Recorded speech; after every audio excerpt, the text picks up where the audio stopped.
हर file एक राज रखती है, हर कहानी एक डर छुपाती है। आप सुन रहे हैं घोस्ट फाइल हिंदी, जहां हम खोलते हैं डर की वो फाइलें जो आज तक बंद थी।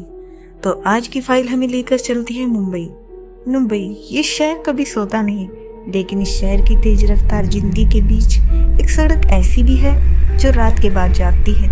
ये कहानी है वेस्टर्न एक्सप्रेस हाईवे के एक वीरान मोड़ की, जहाँ आज भी लोग रुकने से कतराते हैं। कहते हैं वहाँ एक औरत की आत्मा भटकती है, रोती है सफेद साड़ी में। रात के करीब 2 बजे का वक्त था जब आयुष अपनी बाइक से घर लौट रहा था।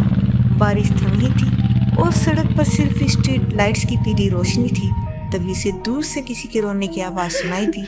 वो रुका, हेलमेट उतारा और ध्यान से सुनने लगा।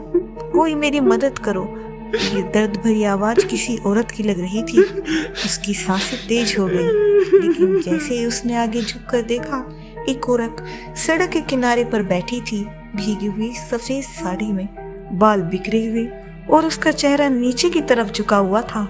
आयुष को पहले तो लगा कि शायद यहाँ कोई हादसा हो गया होगा, लेकिन जैसे ही उसने अपनी बाइक को आगे बढ़ाया, वो औरत अचानक से खड़ी हो गई और उसका चेहरा बिल्कुल काला पड़ गया। आंखें खून जैसी लाल और उसके मुंह से खून बहने लगा। आयुष का शरीर सुन्न सा पड़ गया, लेकिन वो हिम्मत करके बोला, आप ठीक हैं? तो उस औरत ने जवाब दिया, मुझे घर जाना है, मुझे मेरे बेटे के पास जाना है। वो बार बार ये सब दोहरा रही थी और फिर अचानक से उसके चेहरे पर एक अजीब सी मुस्कान आ गई। उसने आयुष की तरफ मुस्कुराते हुए देखा और कहा, तुम मेरे बेटे की तरह लगते हो। और उससे पहले कि आयुष कुछ कर पाता, वो औरत उसकी बाइक के पीछे बैठ गई। आयुष डर से कांप गया, पर उसने बाइक चलाई।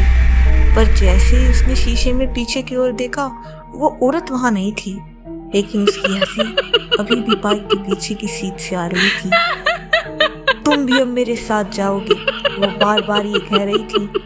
आयुष ने डरकर बाइक रोकी, लेकिन जब वो बाइक से नीचे उतरा तो उसने खुद को अकेला खड़ा पाया और उसकी बाइक उल्टी पड़ी थी। अगले दिन सुबह जब लोग वहां पहुंचे तो उन्हें आयुष तो नहीं, मगर उसकी चप्पल और उसकी बाइक के पास एक भीगी हुई सफेद साड़ी का टुकड़ा मिला।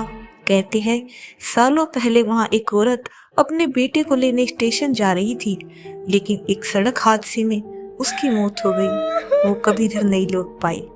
अब हर उस इंसान से लिफ्ट मांगती है जो उसे उसके बेटे की याद दिलाता है, और जो उसे इनकार करता है वो कभी घर नहीं पहुंचता।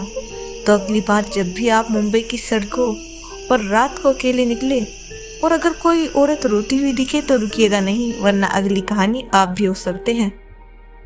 अगर आपको हमारी ये कहानी पसंद आई गई हो तो नीचे कमेंट में अपनी कहानी जरूर लिखिए, और अगर हमारी ये फाइल आपको डरावनी लगी हो तो लाइक और शेयर करना ना भूलें। और अगली भूतिया फाइल के लिए घोस्ट फाइल हिंदी को सब्सक्राइब करके बेल आइकन जरूर दबाएं।